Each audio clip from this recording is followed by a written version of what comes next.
اس تو دنیا کے اندر اللہ پاک فرماؤں نہ مینوں بھول میں مالک ہاں تیرا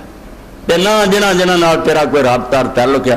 انہاں نال ظلم اور زیادتی کر اے خلق خدا نال نیک سلوک کر جس دین نے جانور تک نہ بد سلوکی دا حکم نہیں دیتا جانور نو ذبح کرنے دے ویلے بھی آکھیا ایک جانور دے سامنے انہوں چھری نہ پھیرو چھری وہ سامنے تیز نہ کرو دیکھیا حضرت عمر جی نے بکری نو لتوں پھڑ کے کسیٹ کے نے فرمایا انہوں مرد تو پہلا کیوں انہاں موتاں دے رہا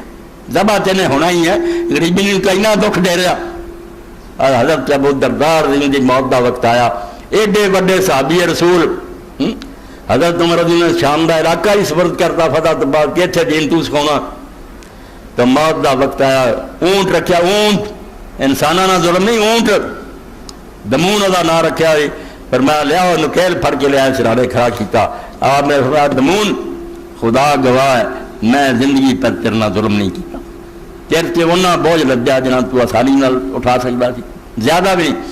اور جے کوئی منگن آیا تو انہوں آکھیا بھائی لے جا بشک کوئی نہیں میرے کو اونٹ ہے گا مگر اینے تو زیادہ بوجھ اگر تو لدیں گا تو حساب دینا اینا آسانی نہ اٹھا میں اے تیرنا سلوک کیتا کہ وقت آنا جدو تو بھی خدا دی عدالت ہونا اللہ نے تیروں پوچھنا ابو دردار تیرنا کی کرتا رہا دمون تو گواہ ہو جا اور اللہ دی عدالت جلدی نیک گواہی نہیں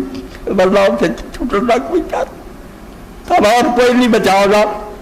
تو میرے آقا ٹھیک گواہی دے یعنی جانوروں تک دے بارے فکر ہے میرا نہ زیادتی نہیں ہوگی اس طرح سے جڑے انسان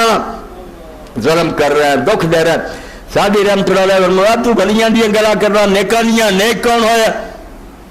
انہوں نے اپنے دشمنوں دا درجہ نہیں تنگ کیا نیکی دا درجہ اس تو پایا کہ اپنے دشمنوں نے نہیں ستایا ترا کا میسر شوادی مقام کہ بعد دوستان خلاف ہو سکتا تینوں خدا دی محبت کدا نصیب ہوگی تو پراوانا نہیں چاہنا رہی